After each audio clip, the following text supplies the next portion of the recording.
Ganpati Bappa Morya. The stories या माझ्या Marathi YouTube channel वरती जगभरातून बघणाऱ्या सगळ्या माझ्या माणसांचं मी अगदी मनाच्या कोपऱ्या कोपऱ्यातून स्वागत करते. चला तर मग सुरुवात करूयात आजच्या आपल्या द स्टोरीजला. हसन मोमिनाची 2 पोरं मुंबईला राहून अंड्यांचा व्यापार करीत होती. गावात मोमिनाचं तेवढं एकच घर होतं. हसन नुकताच मेला होता आणि त्याची म्हातारी आई तिसऱ्या पोराच्या हाती घर सोपून निवांत राहत होती. मुंबईच्या कमावलेल्या पैशांवर पोरांनी जमिनी घेतल्या होत्या. त्यातील एक जमीन बाबू म्हाताऱ्याच्या रंडक्या भाऊजाईची होती.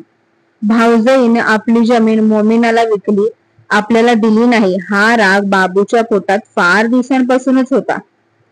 वयानं थकलेला हा माणूस अंगापिंडानं बैलासारखा बांधला गेला होता. शरीराच्या मानाने त्याचं डोकं तोंड लहान होतं. खांदे गाडीच्या जुवासारखे रुंद होते आणि मांडीखाली पाय बारीक होते. त्याचं वागणं वरून दिसायला जरी शाळा मास्तरासारखं मवाळ आणि नम्रतेचं असलं तरी पण ते सगळं खोटं होतं. तो एकदा का बिघडला म्हणजे भारी उर्मट आणि लागीट बोलायचा. जीभ थटवली की त्याच्या जबड्यातले खालचे दात जागते हलत. त्यांची मुळच सुटली असावीत पण ते धड पडले देखील नव्हते. त्यामुळे बाबूचं बोलणं बोबडं ऐकायला येई. सगळ्या गावात मारकी म्हणून असलेली त्याची बैल मालकाचं रागीट बोलणं ऐकताच थरथर थरथर कापत आणि भीतीनं तोंड वासत असायची. बंडा नावाच्या आपल्या धाकट्या पोराला बाबूनं खारीक खोबरं चारून चारून आणि रतिबाचं दूध पाजून पाजून चांगला तयार केला होता.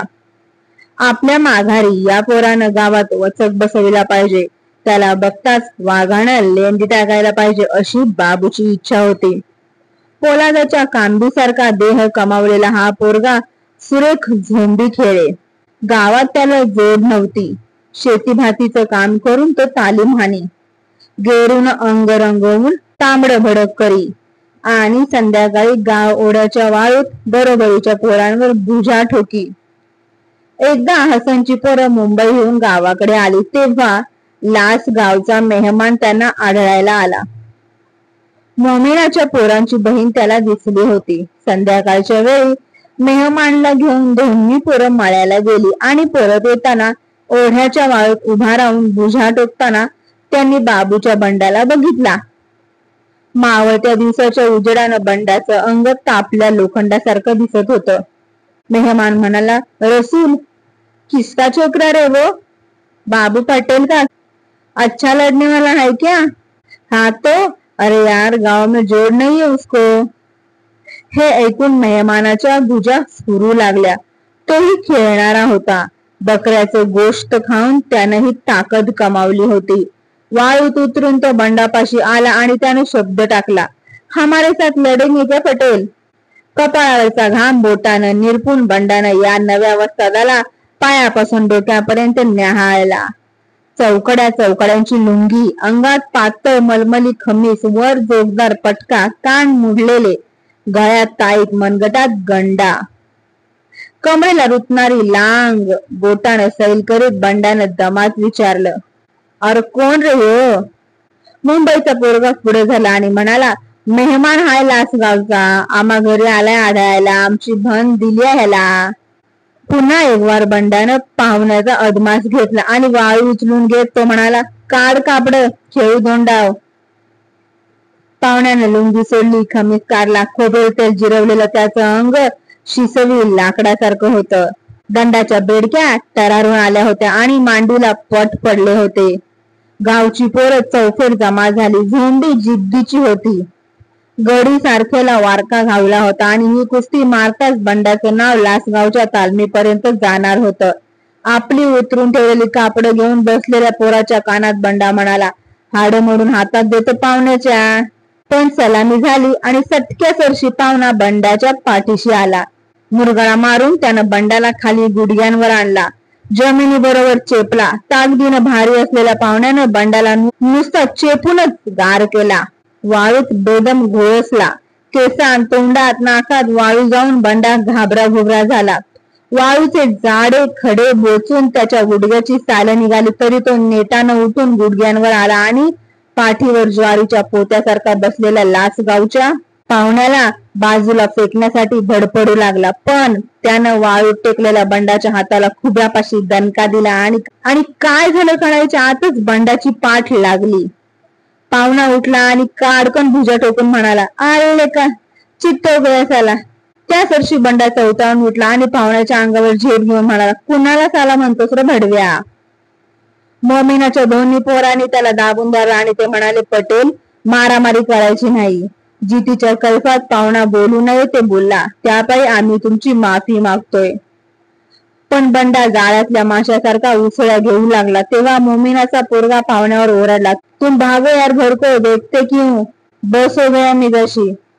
आणि लुंगी खमी सुचवून पाहुणा घराकडे गेला. बंडा रागानं वेडापिसा झाला. परगावच्या एका पाहुण्यानं आपल्याला पालता घालावा म्हणजे काय गोष्ट, आणि वर पुन्हा शिवी देखील हसडावी. त्याची जीभ उपटून हातात देईल. मोमीनाची पोरं हातापाया पडली. तेव्हा बंडानं कपडे काकोटीला मारले आणि मान खाली घालून तो रानात गेला. लिंबाच्या सावलीला उगीच बसून आणि डोकं निवल्यावर परत आपल्या रानातल्या वस्तीवर आला. दरम्यान बाबूला हा सगळा प्रकार समजला होता. आपल्या पोरानं मोमीनाच्या पाहुण्याकडून माती खाल्ली ही गोष्ट त्याला बहुत शरमेची वाटली. रात्री उघडा वागडा रानातल्या कामानं शिरलेला असा तो घरी आला. तेव्हा शरमलेला पोरगा बैलांना वैरण घालत असलेला त्यानं बघितला. बाबू पोरापाशी जाऊन ताट उभा राहिला आणि कणखर शब्दात बोलला, लेका, बापाला मान खाली घालायला लावलीस, मोमीना खाली पडलास, आज पतूरचं माझं खारीक खोबरं आणि दूध फुकट गेलं, तूच तुझ्या तोंडावर. पोराला असं बोलून झाल्यावर न जेवता खाता बाबू गावात आला. अंधारातून हातातला कंदील हलवीत आला आणि मारुतीच्या देवाच्या पायरीवर येऊन बसला. येणाऱ्या जाणाऱ्याने त्याला तसा बसलेला बघितला आणि वासपूस केली, का बसलाय म्हणून बाबूराव. तेव्हा बाबू नीट बोललाच नाही. नेहमी लीनतेनं देवा महाराजा असं गावकऱ्यांना संबोधणारा, हात जोडून गवगवीत राम राम घालणारा बाबू चेहरा निबर करून बोललाच नाही. उघडी छाती चोळीत बसून राहिला. तेव्हा त्याचं काहीतरी बिनसलं आहे हे गावकऱ्यांनी काढलं आणि मोमीनाच्यात येऊन वर्दी दिली. सांभाळा रे मोमीनानू, बाबू म्हातार बिघडलया, तुमची काय दडगत नाही आता लोकांनो. बाबू म्हातारा बिघडलाय म्हणजे सगळं गावच बिघडलंय, कारण त्याचा गोतावळा बक्का होता. करणी आणि हिरवट टाळक्याची 5-25 पोरं एका दिलानं बाबूच्या मागे होती. त्याच्या हाकेला ओळ देणारी होती. गावकऱ्यांनी सांगितलेली ही बातमी ऐकून लासगावचा मेहमान मगरुरीनं बोलला, बिगड़ गया तो क्या होगा, हमारा घर तो गाव में से नहीं निकलता. पाहुण्याचे हे मगरूरचे बोलणे ऐकून मोमीनाची म्हातारी थरथर कापत पोरावर ओरडली, अरे जा तो उसका पाव पड, क्या होगा गे मेरी माँ, अब क्या होगा रे अल्लाह. गावात अनेक वर्ष राहिलेली, स्वतः रचलेली रामायणावरील गाणी म्हणत मराठ्यांच्या बायकांतून चोर भरून नाचणारी ती म्हातारी इतकी काकुळती आली आणि घाबरली की तिला रडूच आलं. वरचेवर ऊर बडवीत ती या दारापासून त्या दारापर्यंत एरझाऱ्या मारू लागली. पोरांना प्रसंगाची गंभीरता कळली. मुंबईला राहून ती थोडीफार धीड झाली होती. तरी एकुलतं एकच मोमीनाचं घर असलेल्या या गावातले मराठे जर बिघडले तर आपल्या माना कोंबडीसारख्या मुरगळतील अशी त्यांची खात्री होती. तरी त्यातला थोरला पोरगा म्हातारीवर केकसला, तू चुप बैठ गे, हम देखेंगे क्या होता है. आणि बाबू म्हाताऱ्याची समजूत घालण्यासाठी तो देवळाकडे निघाला. म्हातारीने त्याला पुन्हा बजावलं, कुछ उलटा सबूत ना कर मेरे बाबा, उसके पाव पकड़, बोल हमारी गलती हुई, हाँ बाबा, ख्याल में आया क्या. म्हातारीचे शब्द ध्यानात घेऊन इसन मोमीनाचा थोरला पोरगा जल्दीनं देवळापुढे आला. तिथे दुसरं कोणी नव्हतं. कंदील पायरीवर ठेवून बाबू म्हातारा गप्प बसला होता. मोमीनाचा पोरगा पुढे झाला आणि ओठांवरून जीभ फिरवीत बोलला, पटेल, मी पाया पडतो. पण त्याचं पुढचं बोलणं बाबून ऐकूनच घेतलं नाही. तो सटक्यानं पायातली जाड वाहन उपसून उठला आणि मोमीनाच्या पोराला त्यानं रानात निघालेल्या काळ्या विंचवासारखा ठेचला.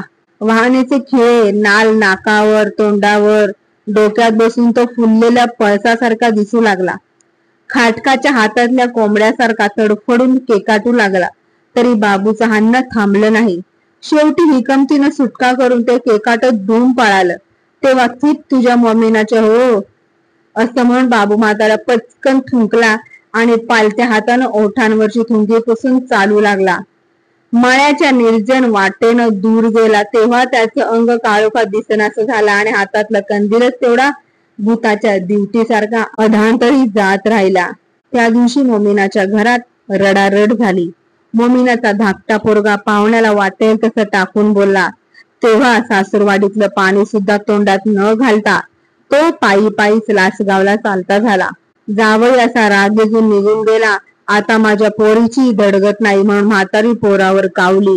बाबू म्हाताऱ्याच्या मारानं मोमीनाच्या पोरांनी अशी भीती घेतली होती की शेती भाती घरदार विकून ती आता मुंबईला जायची तयारी करू लागली होती. पण त्यांची इस्टेट विकत घ्यायला गावातलं कुत्र देखील तयार होत नव्हतं. बाबू म्हणाला, कोणत्या हलकटाच्या जमिनीला पैका मोजतय, जाऊ दे की बोंबलत गाव सोडून, ती इस्टेट आपलीच हाय. वाईट मोमीन आणि तसलंच तिचं बीज नकोच आपल्या गावात. आता मोमीनाच्या पोरांनी करावं तरी काय? तर कशी वाटली माझी द स्टोरी? तुम्हाला कोणाची बाजू पटली, मोमीनाची की बाबू म्हाताऱ्याची? कमेंट मध्ये नक्की सांगा. जर स्टोरी आवडली असेल तर लाईक करा. चॅनलवर नवीन आला असेल तर सबस्क्राईब देखील करा. द स्टोरी इतरांपर्यंत जास्तीत जास्त शेअर करा. चला तर पुन्हा भेटूयात पुढच्या आपल्या द स्टोरीज मध्ये. धन्यवाद.